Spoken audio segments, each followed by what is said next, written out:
Hello friends, मैं रोशनी मदेसिया स्वागत करती हूं आपका आपके अपने चैनल एक्सपर्ट कोचिंग क्लासेस में। दोस्तों, इस वीडियो में आप लोग एंड तक जरूर बने रहिएगा और अगर पसंद आएगा तो लाइक कीजिएगा और चैनल को सब्सक्राइब कीजिएगा और अपने दोस्तों के साथ शेयर कीजिएगा। तो चलिए आज की क्लास स्टार्ट करते हैं। आज की क्लास में हम लोग ट्रायंगल से संबंधित कुछ प्रश्नों को पढ़ेंगे। तो पहला क्वेश्चन है, त्रिभुज का एक कोण 40 डिग्री है, दूसरा कोण तीसरे से 50 डिग्री अधिक है, तो तीसरा कोण ज्ञात कीजिए। कह रहा है एक त्रिभुज का कोण 40 डिग्री है। पहले हम आप लोग को बताए हैं कि त्रिभुज के तीनों कोणों का योग कितना डिग्री का होता है? 180 डिग्री का होता है। त्रिभुज के तीनों कोणों का योग कितने डिग्री का होता है? 180 डिग्री का होता है। उसमें से एक कोण का मान दे दिया है 40 डिग्री। उसमें से एक कोण का मान दे दिया है 40 डिग्री, तो कोण बी और प्लस कोण सी का मान कितना आ जाएगा?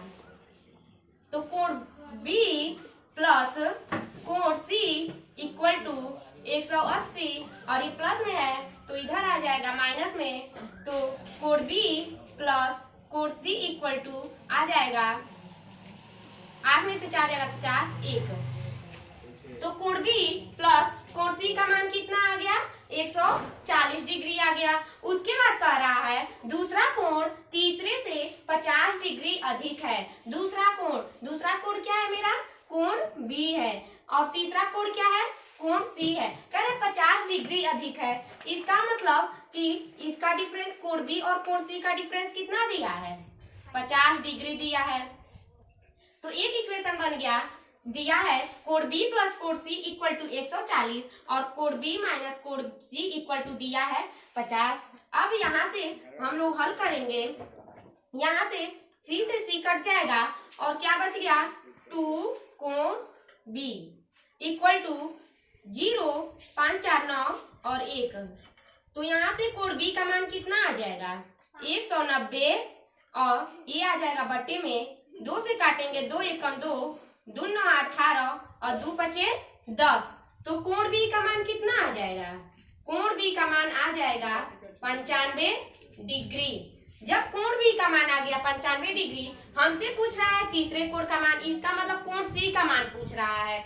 तो कोण सी का मान कैसे हम निकालेंगे? या तो हम इस इक्वेशन में रख दे कोण सी बी का मान, या फिर हम इस इक्वेशन में दोनों इक्वेशन में से हम किसी भी इक्वेशन में रखकर हम कोण सी का मान निकाल सकते हैं। तो हम पहले इक्वेशन में रखते हैं कोण बी और प्लस कोण सी इक्वल टू 140 डिग्री और हमें कोण बी का मान दे दिया है। कोण बी का मान कितना आया है? 95 डिग्री। तो 95 डिग्री और प्लस हमें कोण सी का मान निकालना है, तो इक्वल टू 140 डिग्री। कोण सी का मान आ जाएगा 140 डिग्री, ये प्लस में है तो इक्वल टू के इधर आएगा तो आ जाएगा माइनस में। तो कोण सी का मान कितना आ जाएगा? 10 में से 5 जाएगा तो 5, यहाँ बचा 3, 3 में से 9 नहीं जाएगा, इससे हासिल ले लेंगे तो 13 में से 9 जाएगा तो 4। तो कोण सी का मान कितना आ गया? 45 डिग्री। कोण सी का मान मीन्स तीसरे कोण का मान कितना आ गया? 45 डिग्री आ गया। तो देखेंगे ऑप्शन ये क्या हो जाएगा? सही हो जाएगा। इसी के जैसे और हम आप लोग को सवाल कराते हैं। तो दोस्तों, दूसरा सवाल है, एक त्रिभुज की भुजाएं 6:4:3 के अनुपात में हैं। यदि त्रिभुज का परिमाप 78 सेंटीमीटर हो तो सबसे छोटी भुजा कितनी लंबी होगी? कह रहा है एक त्रिभुज की भुजाएं, ये एक त्रिभुज है और उसकी भुजाएं कितनी दे दी है? 6:4:3। तो 6, एक है 6, एक है 4 और एक है 3। अब देखिए ये त्रिभुज है तो देखेंगे 6:4:3 का योग कितना होगा? तो 6 plus 4 plus 3 equal to 6, 4 10 3 13 unit. इन तीनों का योग कितना हो गया? आ गया 13 यूनिट। अब त्रिभुज का परिमाप दिया है 78 सेंटीमीटर, तो 13 यूनिट किसके बराबर है? 13 यूनिट बराबर है 78 सेंटीमीटर के। तो 13 यूनिट बराबर है 78 सेंटीमीटर के, तो हमें 1 यूनिट का मान निकालना है। तो 1 यूनिट बराबर क्या आ जाएगा? 1 यूनिट बराबर 78 और बटे 13। 13 एकम 13 छक्के 78। तो 1 यूनिट का मान कितना आ गया? 1 यूनिट का मान आ गया 6। जब 1 यूनिट का मान आ गया 6 और क्या पूछ रहा है, सबसे छोटी भुजा कितनी है? तो सबसे छोटी भुजा, इन तीनों भुजाओं में देखेंगे सबसे छोटी भुजा कौन सी है। तो सबसे छोटी भुजा क्या है? सबसे छोटी भुजा 3 है। तो लिखेंगे छोटी भुजा बराबर 3। छोटी भुजा 3 है तो 3 का और 1 का जो मान आया है उसका इसमें हम गुणा कर देंगे। तो सबसे छोटी भुजा का मान कितना आ जाएगा? 3 छक्के 18 और सेंटीमीटर। तो ऑप्शन क्या हो जाएगा? बी सही हो जाएगा। ऐसे ही मान लीजिए अगर मैं आप लोगों से पूछूं कि आप लोग सबसे बड़ी भुजा का नाम बताइए, तो सबसे बड़ी भुजा कौन सी है? सबसे बड़ी भुजा 6 है। तो 6 का और जो 1 का मान आया है 6, उसका हम इसमें क्या कर देंगे? मल्टीप्लाई कर देंगे। तो 6 छक्के 36। तो सबसे बड़ी भुजा का मान कितना आ जाएगा? 36 सेंटीमीटर।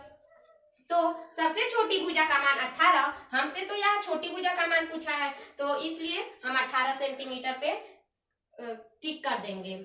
ऐसे ही हम आपको तीसरा सवाल पढ़ाते हैं। तो दोस्तों ये है तीसरा क्वेश्चन।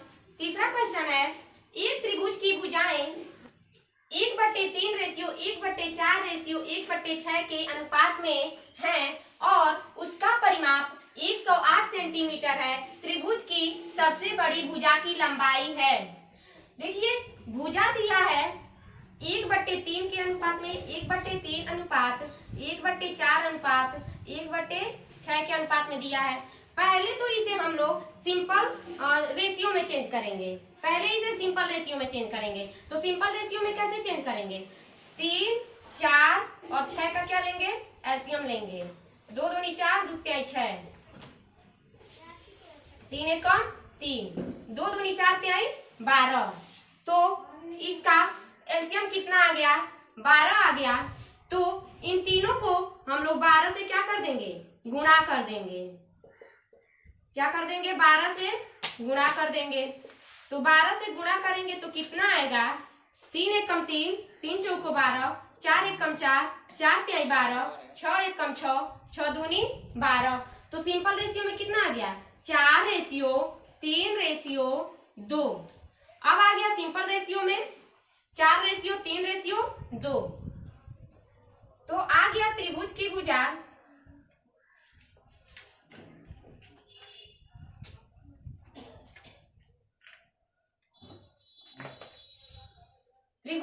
आ गई 4, 3 और 2। अब 4:3:2 को क्या करेंगे? तीनों का योग करेंगे। तो 4 + 3 + 2 का योग कितना हो जाएगा? 4 3 7 2 9 यूनिट। कितना यूनिट हो जाएगा? 9 यूनिट। अब त्रिभुज का परिमाप कितना दिया है? 108 सेंटीमीटर दिया है। तो 9 यूनिट कितने के बराबर हो जाएगा? 108 के बराबर हो जाएगा। तो 1 यूनिट का मान कितना आएगा? तो 1 यूनिट बराबर 108/9। 9 एकम 9, 9 एकम 9 और 9 दूनी 18। तो 1 यूनिट का मान कितना आ गया? 1 यूनिट का मान आ गया 12। 1 यूनिट का मान जब आ गया 12 तो कह रहा त्रिभुज की सबसे बड़ी भुजा की लंबाई है। अब इन तीनों भुजाओं में से देखना है कि सबसे बड़ी भुजा कौन सी है। तो सबसे बड़ी भुजा क्या है? 4 है। सबसे बड़ी भुजा बराबर 4 है। तो 4 का किसमें मल्टीप्लाई कर देंगे? 12 में। तो 12 चौको 48 सेंटीमीटर। तो सबसे बड़ी भुजा का मान कितना आ गया? 48 सेंटीमीटर। तो ऑप्शन डी क्या हो जाएगा? सही हो जाएगा। दोस्तों अगर मैं रेखा गणित से सवाल पूछूं कि सबसे ज्यादा सवाल किसमें आता है, तो सबसे ज्यादा सवाल ट्रायंगल से आता है। और ट्रायंगल में भी सबसे ज्यादा सवाल किस पे आता है? तो सबसे ज्यादा सवाल आता है समकोण त्रिभुज पे। तो आइए अब हम लोग समकोण त्रिभुज को पढ़ते हैं। क्वेश्चन 4 है, 3 भुजाओं 5 सेंटीमीटर, 6 सेंटीमीटर और 11 सेंटीमीटर की सहायता से किस प्रकार का त्रिभुज बनाया जा सकता है। तो हम लोग पढ़े हैं त्रिभुज बनने का नियम हम लोग पढ़े हैं। मान लीजिए कोई त्रिभुज है ए, ये है भुजा बी और ये भुजा है सी। ए भुजा, बी भुजा और सी भुजा। तो हम लोग त्रिभुज बनने का नियम पढ़े हैं, किसी भी दो भुजाओं का योग तीसरी भुजा से क्या होना चाहिए, बड़ा होना चाहिए। दो भुजाओं का योग तीसरी भुजा से बड़ा होना चाहिए।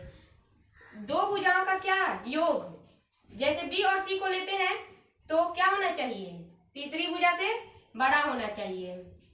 ऐसे ही ए और सी को लेते हैं तो तीसरी भुजा से क्या होना चाहिए, बड़ा होना चाहिए। यही क्या है, त्रिभुज बनने का नियम है। इसी स्थिति में त्रिभुज बन सकता है। तो भुजा क्या क्या दिया है, 5 सेंटीमीटर, 6 सेंटीमीटर और 11 सेंटीमीटर। अब कोई भी दो भुजा को हम ले सकते हैं। मान लीजिए हम पहले दो भुजा को लेते हैं और देखते हैं इनका योग कितना होता है।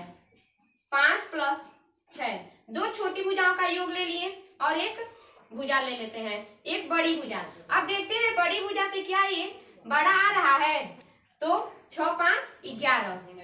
ये क्या आ रहा है, ये तो इक्वल आ रहा है। इस स्थिति में हमारा ये त्रिभुज नहीं बन सकता है। किस स्थिति में हमारा त्रिभुज बनेगा, जब दोनों छोटी भुजाओं का योग बड़ी भुजा से क्या आना चाहिए, बड़ा आना चाहिए।